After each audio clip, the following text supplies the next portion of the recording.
The BKA, the German Federal Police in Wiesbaden. For 6 years, the agency is run by a man integral to its inception, Paul Dickkopf. A top civil servant with a seemingly clean record, he claims he opposed the Nazis. Until 1971, during Willy Brandt's time as Chancellor, he is the top criminologist in West Germany.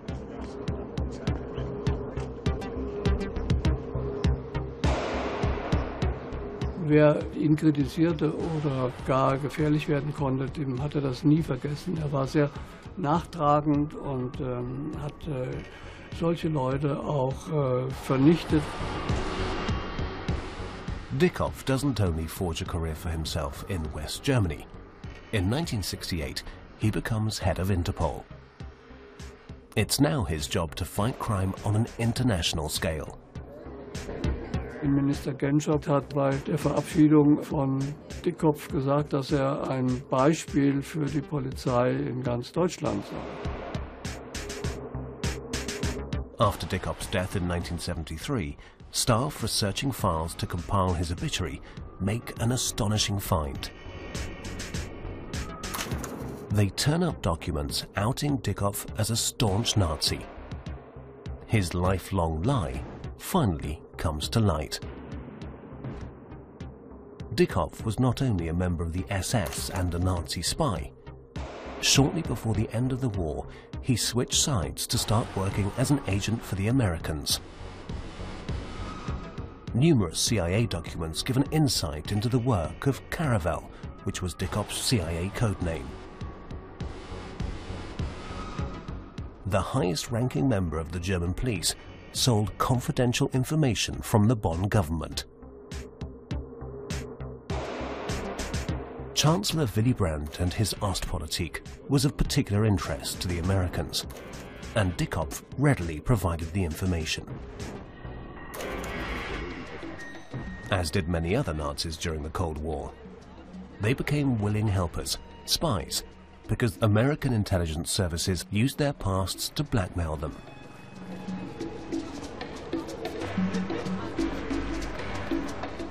Die Amerikaner hat sehr selten gestört, dass irgendwelche Leute, die sie brauchten, eine Nähe zu irgendwelchen Massenmördern oder Extremisten oder Terroristen hatten.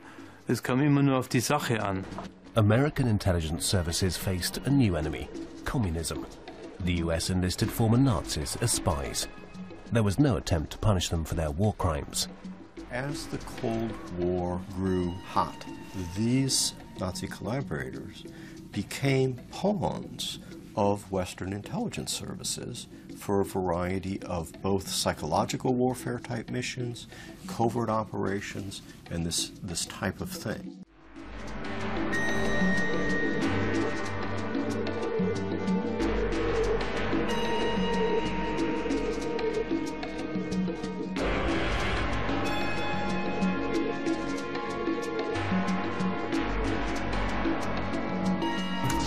Only now are Secret Service files from the Cold War accessible, and they contain documents about Nazis who became willing CIA spies.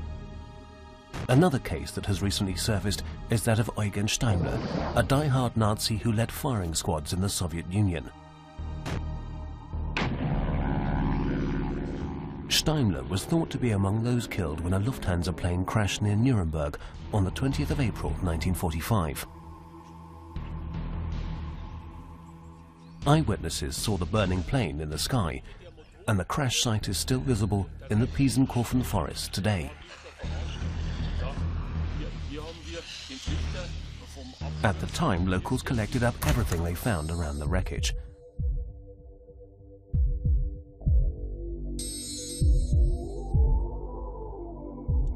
One item recovered was a briefcase containing documents and IDs. Among them was one belonging to Steimler. The briefcase was taken to the local Nazi commander's office. A few days later, US troops marched into the area, and the briefcase was seized by members of the Army's Secret Service. The Americans were looking for Nazis they could use for their own purposes, and every personal detail helped them in their search. They suspected Steimler was still alive. CIA documents listing the contents of the briefcase make it possible to reconstruct what really happened. The Lufthansa plane takes off from Tempelhof on April the 20th, 1945, while the battle for Berlin is raging. Those on board know it's only a matter of time before the Russians and the Western Allies take power.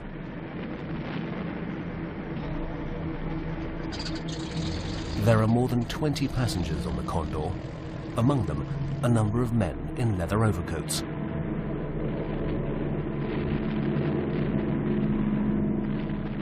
The captain takes off under the cover of darkness. The planned destination is Spain, with a fuel stop in Munich. But the weather is bad.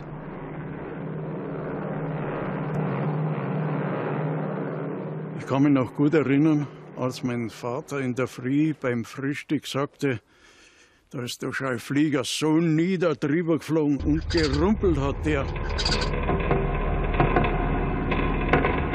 Meine Freundin wohnt hier ganz in der Nähe und am Abend flog ein brennendes Flugzeug über ihr Hausdach und die Mutter hat voller Panik die beiden Kinder gepackt und hat sich mit ihnen zu Boden geworfen, weil sie sagte, der Vater ist im Krieg gestorben, jetzt sterben wir alle drei zusammen. The plane crashes in a forest with no survivors. Were there high-ranking Nazis on board the Condor trying to get to Spain? American intelligence flies the briefcase and the documents to the US.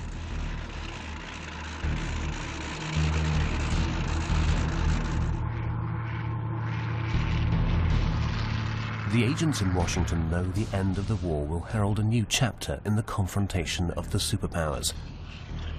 And in order to secure an advantage, they will recruit former top Nazis.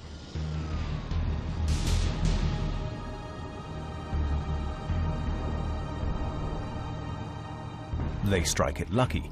One man in the files is of particular interest to the Americans, SS Standartenführer Steimler. Their research tells them he was responsible for mass murders in Russia. The agents suspect he is still alive, as a number of witnesses report having seen him after the crash.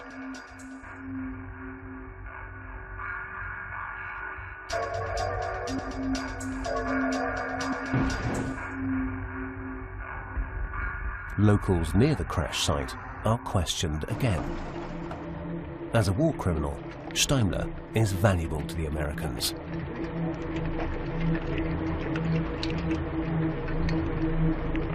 It was impossible to systematically recruit intelligence agents without systematically recruiting war criminals.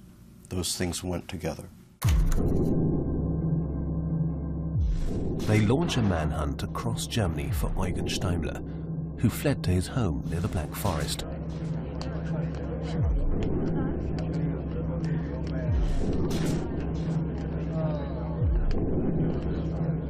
The net closes, and in autumn 1945, the former SS intelligence officer turns himself in for interrogation. He knows his only chance is to tell the truth.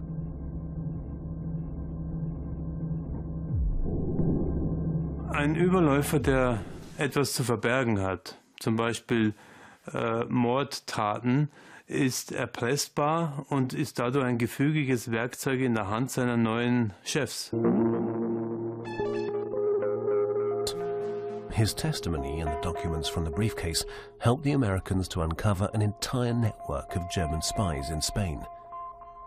It consists of dozens of ex-Nazis who, following the collapse of the Third Reich, are already working on their next crazy idea, the Fourth Reich, which translates to worldwide fascism. The Americans observe them and recruit the Spanish players to work on their behalf.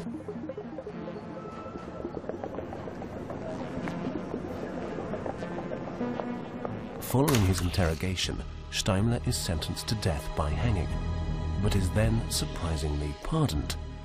Did the Americans enlist him and influence the verdict? There is no proof, as important files are missing from the US interrogation center in Oberursel.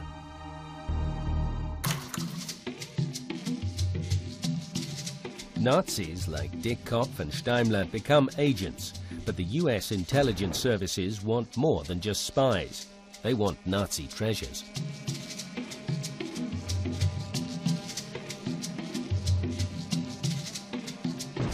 Right up until the war was over, the Allies believed the Nazis had an Alpine redoubt. Even now, the myth of missing Nazi gold still lures treasure hunters to the area. But do these treasures really exist?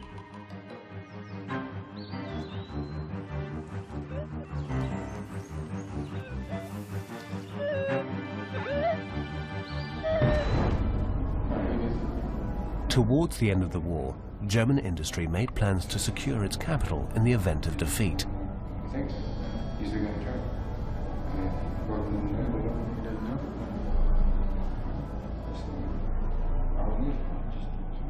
This was very dangerous to have such discussions. But nevertheless, the alternative of losing everything when Hitler was finally died, however that exactly happened, was even more dangerous. So they went ahead with this.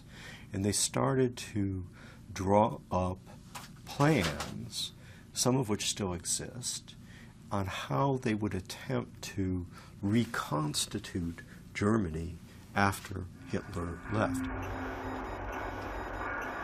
These activities were no secret to the Allied intelligence services. They launched a large-scale international surveillance operation, codenamed Safe Haven. Safe Haven was the name of a U.S. government program whose task it was to track and seize assets that the Nazis had seized, had looted from Europe, and were attempting to distribute around the world in order to, for use after 1945. The Americans knew such plans had been hatched by industry, and even in the Reich Chancellery. They were also aware of a network of foreign companies set up to keep funds safe. In Monaco in particular, numerous shell corporations had access to millions.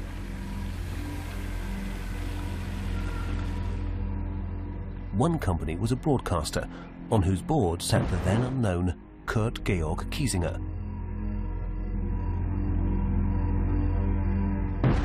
He would eventually become Chancellor of West Germany. The fact that he worked for the foreign and propaganda ministries during the Third Reich didn't adversely affect his career. Allied agents submitted detailed reports about financial transfers. Sometimes they were even able to smuggle people into meetings. This espionage operation was led by Allen Dulles, then a US agent in Switzerland, who later rose to be head of the CIA. He knew how to use his knowledge of Nazis' financial doings to benefit his career in Washington.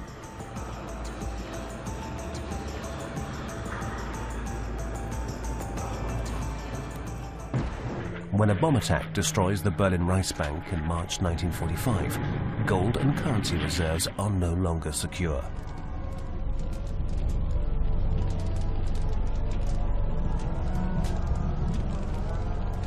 It's time to put the plan into action. Quickly and thoroughly, everything is meticulously noted and checked as 360 tons of gold and 300 tons of silver and banknotes are loaded up and taken away.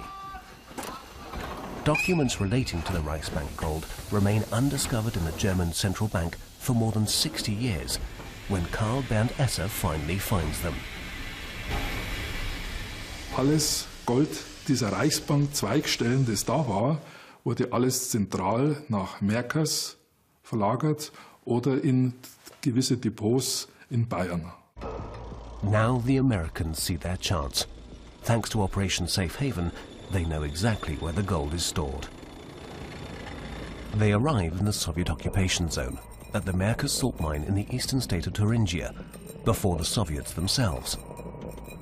They declare the Reichsbank gold to be Nazi loot and take it with them. They also seize other treasures they find there, including Italian gold reserves and gold from the National Bank for Bohemia and Moravia.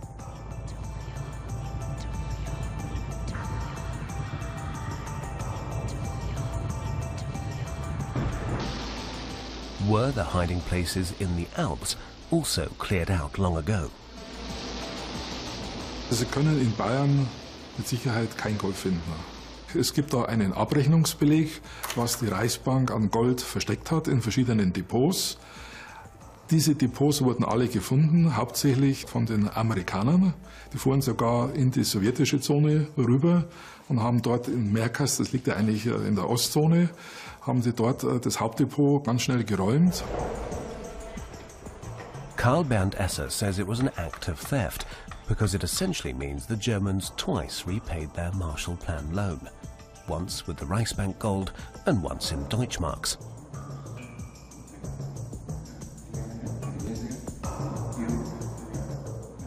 Also der Marshallplan ist eigentlich eine gelungene Erfindung von den Amerikanern, wie man Freunde reinlegen kann, ohne dass man es merkt. Also wenn ich Ihnen jetzt 1.000 Euro nehme und Sie merken es nicht, und ich sage dann zu Ihnen, Sie kriegen 1.000 Euro Kredit von mir und dann kriege ich auch noch ein bisschen Zinsen und Sie freuen sich, ah, das ist aber netter, das ist ein netter Zug. Ne?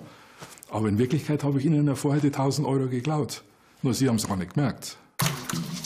The US intelligence services don't only use their knowledge and their treasures in Germany, but also recruit Italian fascists during the Cold War. The idea is that they will fight communism on America's behalf.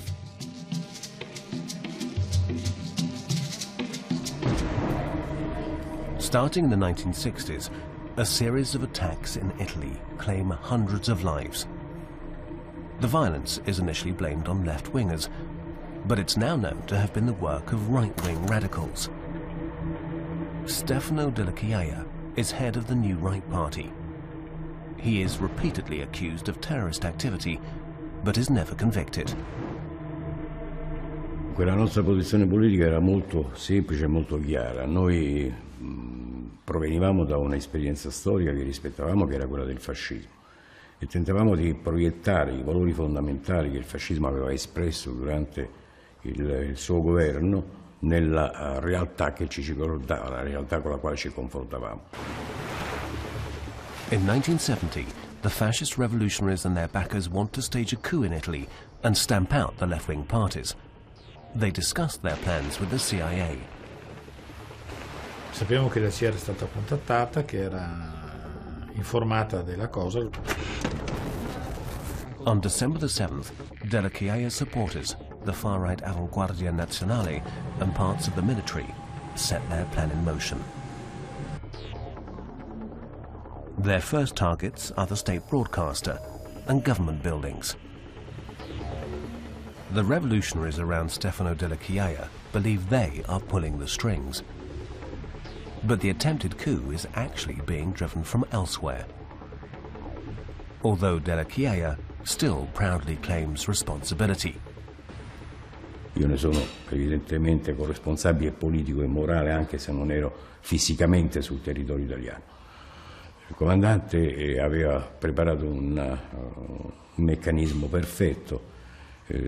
Si trattava praticamente, che io lo descrivo nel libro, si trattava che dal Ministero della Difesa doveva partire un ordine che era già praticamente stilato ed era in cassaforte, per ordinare a tutte le guarnigioni militari di uscire e occupare i posti nevralgici del paese.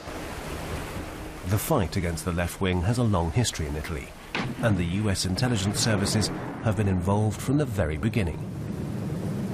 Its influence begins with the invasion of Sicily, when Allied soldiers fight and beat the Axis powers. But some Italian forces don't give up and continue to fight on the side of the Germans until 1945. One unit in particular is feared, the 10th Flotilla Mass, the world's first frogman commando. The Allies both fear and admire their daring operations. The leader of the unit is Valerio Borghese, the Black Prince. La 10ª Mass del principe Borghese era probabilmente l'unità più addestrata e motivata di tutta la Repubblica Sociale. It takes another 2 years before World War II is won in Italy. And when the Americans finally march into Rome, they are welcomed as liberators. even by the Pope, who shares the US fear of a shift to the left in Italy. We see the very own home.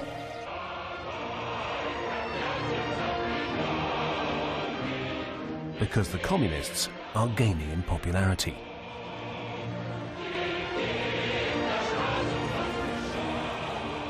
L'obiettivo degli americani è sempre stato di mantenere i comunisti fuori dal governo o fuori dalle leve del potere, di impedirgli di entrare anche soltanto come un appoggio esterno.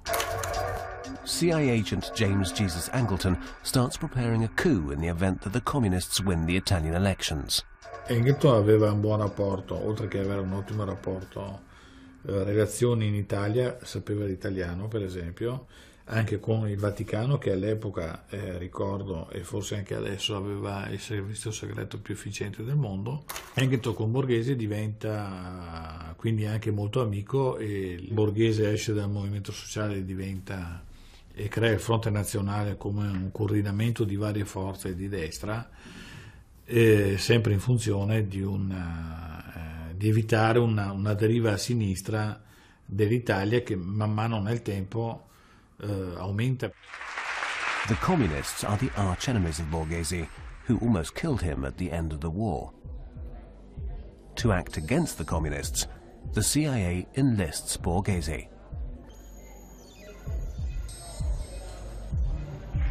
Angleton succeeded in convincing the rest of the U.S. government that the elections of 1947-1948 in Italy would lead to a communist government in Italy, and so that therefore the Americans should sink millions of dollars into disrupting these elections and disrupting particularly the left-wing candidates in these elections. Operation Safe Haven pays off. The Americans use seized Nazi loot to finance Angleton's activities against Italy's communists. The seized riches will never be returned to the victims or their relatives. The money was money frequently that had been looted from Europe's Jews. Why? The Exchange Stabilization Fund was set up early during World War II to seize Nazi assets in international trade. It was part of the blockade of Germany. Angleton sets up a partisan army. This rarely seen footage shows training. Many of the partisans are battle-tested fascists from Borghese's frogmen. Gladio, as the unit is called, is under the exclusive command of the CIA. In the event that Italy democratically voted to become socialist, there would be stay-behind networks, underground elements that were armed and paid and ideologically prepared to attempt to overturn that democratically elected government. But Gladio is called off because the communists lose the first post-war elections. The mood is tense, as the Soviets are forced to accept that Italy now belongs to the US sphere of control. And any hopes of a third way are dashed by Yalta.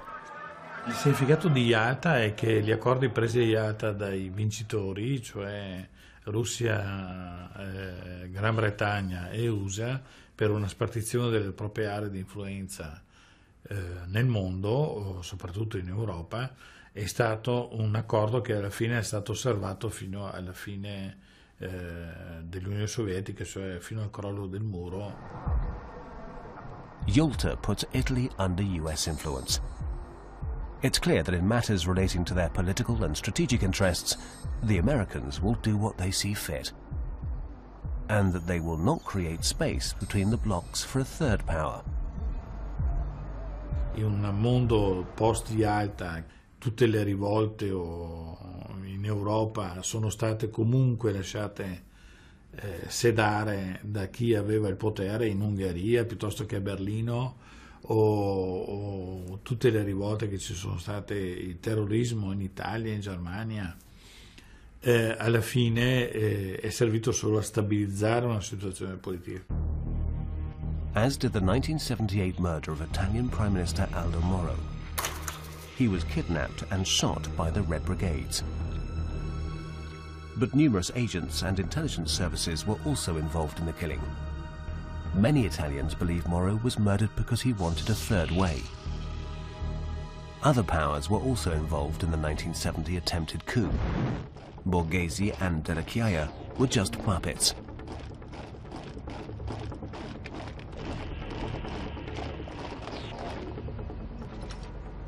Quello che sappiamo di una telefonata fatta a Borghese intorno a tra l'una e le 2 di notte che bloccava il golpe.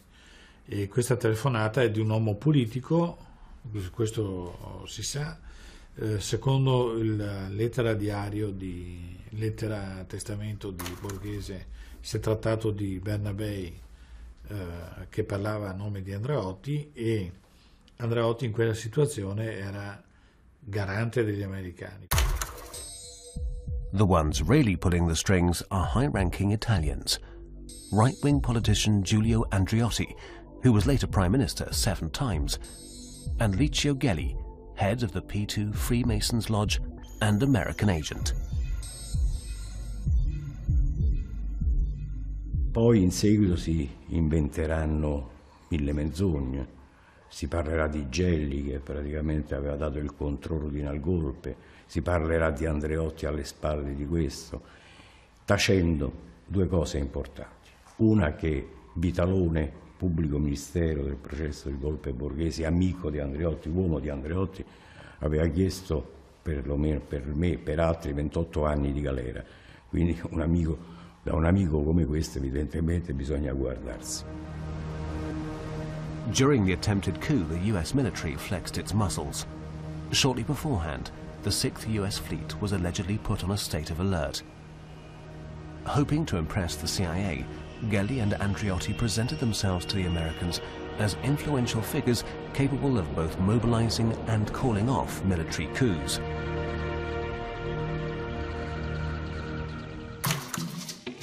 Fascists such as Borghese and Della Chiaia have to go underground, and the US intelligence services choose South America as the most suitable place. There, in their search for power, the fascists join forces with dictators. È chiaro che anche lì noi cercammo di trasportare quello che era il nostro credo, la nostra convinzione, soprattutto per quanto riguarda la lotta per la terza posizione. In America Latina trovavamo un terreno molto più fertile. Del resto molti dei partiti che erano in America Latina nascevano da esperienze fasciste e nazionalsocialiste. But Chile is different. In 1971, socialist Salvador Allende is elected to power. His Marxist politics make him enemies and many enthusiastic followers. This was perceived by the United States as a tremendous threat, because if peaceful revolution were to take hold, that would greatly weaken the United States' ideological hold on South America. Under the instructions of US Secretary of State Henry Kissinger, the CIA becomes active in Chile. The staunch anti-communist is not content to bank on Allende losing the next elections. In September 1973, General Pinochet, supported by Italian fascists, stages a military coup. The Americans leave them to it. The two sides, like Pinochet, want to wipe out communism.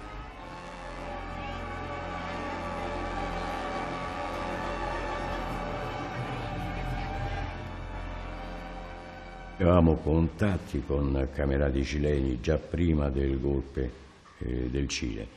Nel 1974 col comandante Borghese mi recai a Santiago del Cile e ci incontrammo con il presidente Pinochet, e lì iniziò evidentemente un rapporto molto più diretto e più stretto, per cui quando noi arrivammo praticamente in Cile fummo accolti dall'allora presidente Pinochet.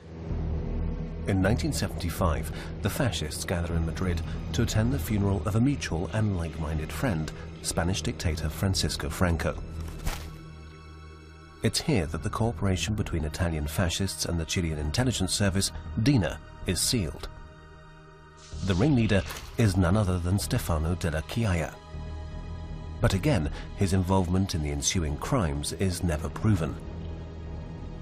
The first meeting of collaborators, but it's not the last. Pinochet himself meets with these terrorists who have just pulled off this assassination. And Manuel Contreras is there, and everybody is having a kind of right-wing love fest. They then, Stefano de la Chiaie, are given permission, apparently at that meeting, that they can set up headquarters in Chile. So the Italians then began to collaborate with Dina. There follows a series of murders. Among the targets is Allende's former foreign minister Orlando Letelier in Washington. But terrorism on home turf is too much for the US, which reins Pinochet in.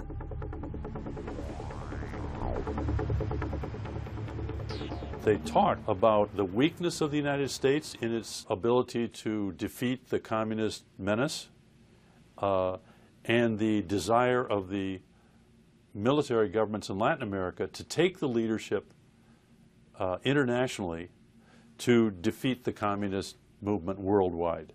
The scope of this is mind-blowing. They actually referred to it as World War III. Pinochet's junta prepares for this war. Dazu gehörte der Wunsch, Atomwaffen zu besitzen. Dazu gehörte die Produktion biologischer Waffen. Und es sind auch Gefangene in Chile damit probeweise umgebracht worden. Und die Produktion von Giftgasen, Sarin und Senfgas. The research laboratory for inhuman experiments is located at Colonia Dignidad. The hamlet goes from strange to sinister. Nach dem Militärputsch 1973 wurde die Colonia Dignidad zum Folterlager, zum Ausbildungslager des Geheimdienstes DINA mit einer Folterschule, zum Waffenschmuggelzentrum, zum Zentrum alternativer Waffenproduktion und zu einem Kommunikationszentrum des Geheimdienstes DINA zum Ausland. This part of Colonia Dignidad is sealed off with a death strip. The underground torture chambers are well hidden, so that from the outside it looks like a farm. Anyone who wants to be fooled could be. Sono rimasto impressionato dalla struttura di questo, tanto che mi aveva in un certo modo in seguito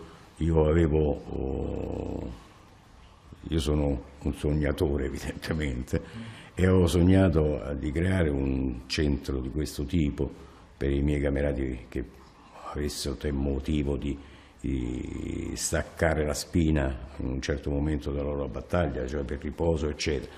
Quindi avevo in mente una cosa del genere. Far from being just a recuperation center for Nazis, Colonia Dignidad is also used to produce biological and chemical weapons.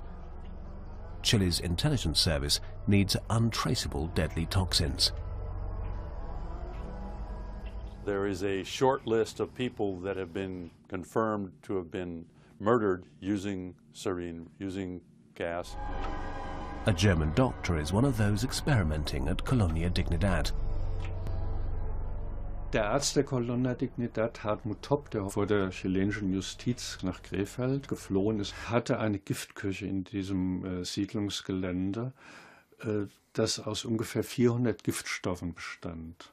Darunter Gifte zum Einatmen, Gifte, die getötet haben bei Berührung, Gifte, die getötet haben, wenn man sie mit der Nahrung einnahm. Es war ein wildes Arsenal und niemand weiß ganz genau, wer diesen Vergiftungen schon zum Opfer gefallen ist. The Cold War Nazis don't only support Pinochet, but other dictators in South America as well. The CIA gives them free rein.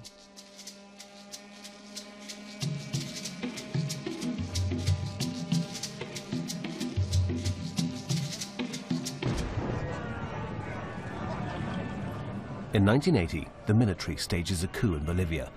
Known as the Cocaine Coup, it brings the mafia under General Garcia Meza to power. desencadenó una escalada terrorista que adquirió... Pulling the strings in the background is a German. Nazi colonel Klaus Barbie, a fascist companion, waxes lyrical. L'ho conosciuto quando ero in Bolivia. E un grande personaggio, di grande intelligenza, di grande capacità, di grande rettitudine. Klaus Barbie had won himself the name the Butcher of Lyon for his brutal treatment of members of the resistance opposing German occupation during World War II.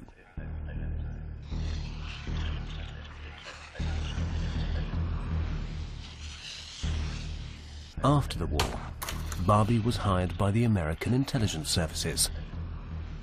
There were different ways that senior SS and SD officers survived the war, but they do share a common pattern. And the pattern is something that I call entrepreneurism or intelligence entrepreneurism, in which they take whatever assets they can lay their hands on and attempt to sell these or to encourage intelligence services to invest in them. Klaus Barbie is a valuable agent for the Americans. He uses his knowledge of communists and the resistance to buy his own freedom. Die Amerikaner haben eigentlich alles dran gesetzt, dass die Resistance-Leute nicht nach dem Krieg zur Macht kommen konnten. Und Barbie war für sie wichtig, weil er das Kollaborationsnetz, das mit den Deutschen in der besetzten Zone zusammengearbeitet hat und auch in Vichy, was er das in der Hand hatte. Das konnte er den Amerikanern überbringen. Insofern war das außerordentlich wertvoll. Er konnte auch die Erpressbarkeit der ganzen französischen politischen Szene natürlich in erheblichem Umfang durchschauen. The Americans initially hid the war criminals in Germany and then in South America. They understood particularly the bloody politics of certain types of intelligence. They understood colonial war. They had a mentality that was well suited for colonial war. It's because they believed themselves to be, when all was said and done, uber, superior, and thus were willing to take the lives of a great many people that they considered to be inferior for racial or ethnic reasons. Barbie ultimately becomes an intelligence service advisor in South America. In the 70s, Operation Condor begins. The American Operation Condor was an alliance, if you will, between the intelligence agencies of several South American governments that at that time were run by fascist or extreme right-wing parties with well-documented histories of disappearances, abuse, murder of prisoners, and so forth. And that those regimes found Klaus Barbie to be a very compatible agent for their operations. A total of 50,000 people from the alliance nations are murdered. Once again, the CIA is involved. I call it the red light, green light phenomenon.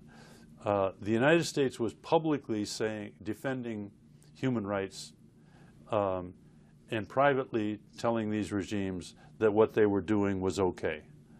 Until they defeated the left, they should go ahead and do it.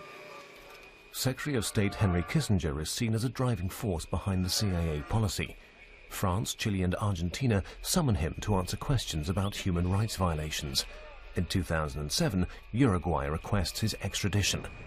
It gradually becomes clear Kissinger is covering for Operation Condor, even for the death squads. Among them is a well-known fascist, Stefano Della Chiaia in Bolivia, leading a troop of mercenaries. Diese Verlobten des Todes, wie sie hießen, haben diese Kokainmafia, die in Bolivien geputscht hat, unterstützt und nachher auch ihren Vorteil davon gehabt. Und die sind durch viele Länder Lateinamerikas gezogen und haben überall da Konterrevolution gemacht, Leute ermordet, gefoltert und ihren Reibach dabei gemacht. The grooms of death are financed by the cocaine trade, a sector entwined with secret services worldwide. The drugs trade is an ideal source of money. Everything is top secret, and those involved can be blackmailed.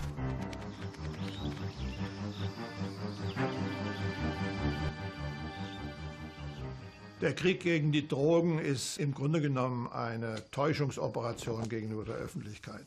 Der eigentliche Drogenhandel, der erfolgreich ist, privilegiert. Das ist natürlich die Leute, die privilegiert werden von einem Geheimdienst, zu sagen, das sind unsere Männer, denen darf nicht das Handwerk gelegt werden, dass die im Grunde genommen völlig ohne jede Gefahr Salatköpfe bauen können und die für einen irrsinnigen Preis letztlich in Amerika, in Europa, wo auch immer verkaufen können. Also eine unglaubliche Gewinnspanne. Und entlang dieser Gewinnspanne wird abgeschöpft das, was für die Geheimdienste notwendig ist und womit alle möglichen Operationen bezahlt werden. Klaus Barbie perfected the cocaine trade in Bolivia, among other things. Barbie hat dort die Unterdrückung systematisiert. Also einfach das System der Schläge, der Brutalität abgeschafft und die systematische Folter eingeführt und das organisierte Gefängniswesen eingeführt. Das ist ihm am Schluss zum Verhängnis geworden, denn dadurch wurde man auf ihn aufmerksam, dann wurde er ausgeliefert. In Lyon in May 1987, 4 years after his extradition, Klaus Barbie was sentenced to lifelong imprisonment. He died in prison in 1991.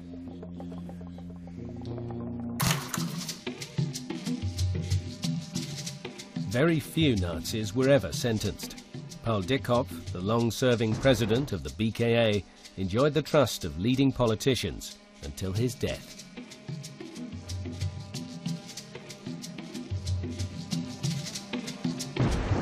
Although a former SS man and Nazi spy, Dickkopf was hired by the Americans even before the end of the war. Er hat natürlich irgendwann gesehen, dass es in Deutschland zu Ende geht. Und er hat dann sein Fähnchen in den Wind gehängt und hat ihm gesagt, ab sofort mit den anderen. His friend François Genoux, another Nazi agent, helps him. They know each other from Switzerland, where they even lived together. Genoux war ein großer Banker, gleichzeitig ein großer Anhänger des Nationalsozialismus und Hitler. Und vermutlich war er derjenige, der in großem Umfang Nazi- und SS-Vermögen über die Wende von 1945 hinaus gerettet hat. Genoux published Goebbels' diaries and made a lot of money as a result. He uses the proceeds to finance the defense for Adolf Eichmann and Klaus Barbie. He's friends with the terrorists Carlos and Wadi Haddad, who was also a KGB agent and is responsible for numerous brutal attacks. But Dickkopf's connections don't damage his career. On the contrary, the CIA and its head Dulles advance his career. Zunächst einmal hat ja ganz sicher auch diese Verbindung zu dem amerikanischen Geheimdienst eine Rolle gespielt, dass er trotz eines SS-Dienstgrades eingestellt wurde, zunächst im Bundesinnenministerium, dann eben Abteilungsleiter im BKA geworden ist. Und ich denke, dass diese Förderung ja auch schon, das ist aber jetzt eine Interpretation von mir, auch schon ein Ziel hatte seitens des Geheimdienstes CIA, dass man ihn auch in eine solche Funktion lancieren wollte. Dickkopf passed on information about German politics, especially concerning Willy Brandt. In confidential meetings, the BKA president was party to top-secret intelligence regarding Brandt's Ostpolitik. It was information from a government whose policy of détente was viewed with skepticism in the US. How much did Paul Dickkopf really know?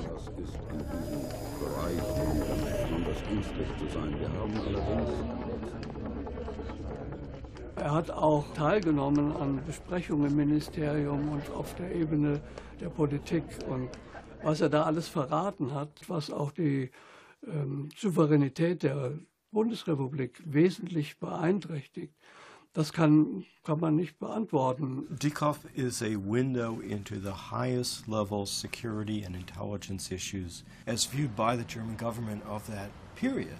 This is high-level, elite insights into the security apparatus of a different country.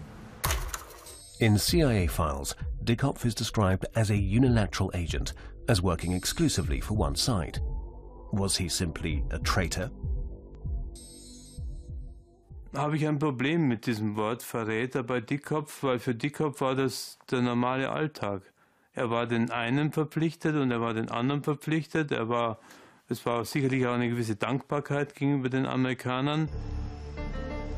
How badly did Dickoff damage Germany? In 1972, his friend Genoux helps to hijack a Lufthansa jet. The action generates 15 million marks in ransom for Palestinian coffers, money that will be used for further terrorist activity.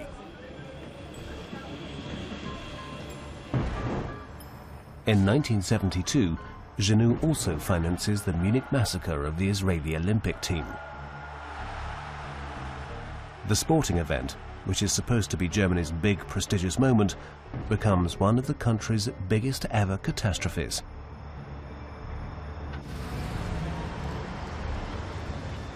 When 11 Israeli athletes are murdered as the world looks on.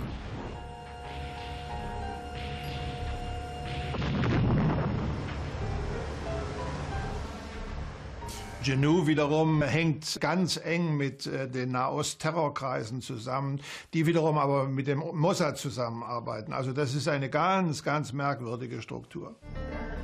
As head of Interpol, Dickoff is supposed to fight such terrorists financed by his friend Genoux. During his time in office, there's a rise in the number of attacks and hijackings. But Dickoff says Interpol is powerless to stop them. Sie wissen, dass wir die Sperre des Artikel 3 in unseren Statuten haben, die uns das direkte Eingreifen von der Organisation her nicht erlaubt. Aber gerade das sollte bewirken, dass die Länder untereinander viel stärker ihre Nachrichten austauschen. Das bedeutet doch, nicht unbedingt, wenn Interpol nicht eingreifen kann, dass nicht Länder bilateral sehr wohl etwas tun können. Bilateral und multilateral. Sie können alles tun, nur nicht den Weg der Interpol nehmen. In derselben Zeit, wo in einem Jahr 15 Flugzeuge entführt worden sind, später sind sogar, ich glaube, 30 oder noch mehr Flugzeuge pro Jahr entführt worden, das war mal so eine Technik.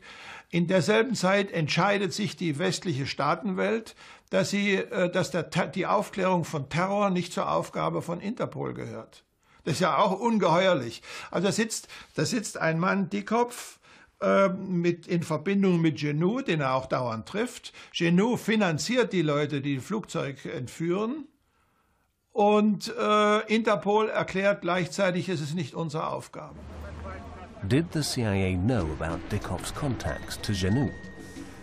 Documents prove that they did.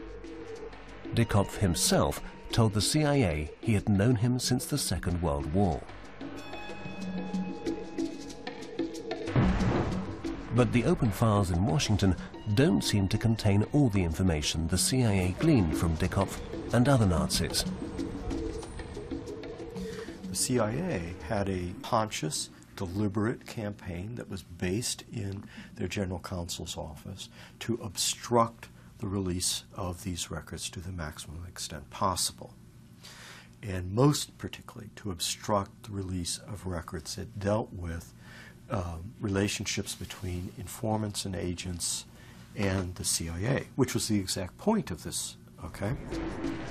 Christopher Simpson was a member of the commission that negotiated with the CIA over the release of the Nazi files. His experiences are sobering. And one of the most important categories that fits into that description is what's called foreign government information.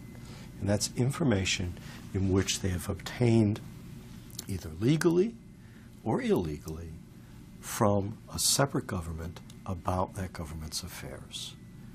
This is why you'll see this in the Skorzeny file, you'll see it in the Dickoff file, you'll see it in the Klaus-Barbie file, that to this day, most people aren't familiar with this reality, but there are nevertheless continue to be withheld records in those files. This policy prevents historians and journalists from getting to the bottom of important espionage operations. CIA ist ein Weltdienst mit einem ungeheuren Etat, mit unglaublichen Möglichkeiten, gerade weil sie auch den Drogenhandel als Finanzierung mit einbeziehen. Und der spielt auf der Klaviatur aller möglichen Länder. In allen europäischen Ländern spielt das eine Rolle. Einflussnahme auf die Politik, Einflussnahme auf die Feindbildlage, Einflussnahme auf die Einschätzung der Bevölkerung, psychologische Kriegführung. All das spielt eine Rolle. Und wenn ich da jemanden zur Verfügung habe, dann kann ich sozusagen eine Demokratie steuern, wie die italienische Demokratie gesteuert worden ist und wie möglicherweise auch bei uns Einfluss genommen worden ist auf bestimmte politische Prozesse. Ein Geheimdienst ist kein Gesangsverein. Many intelligence service activities from the Cold War era have still not been opened to public scrutiny. This includes the operations which turned war criminals and fascists into collaborators.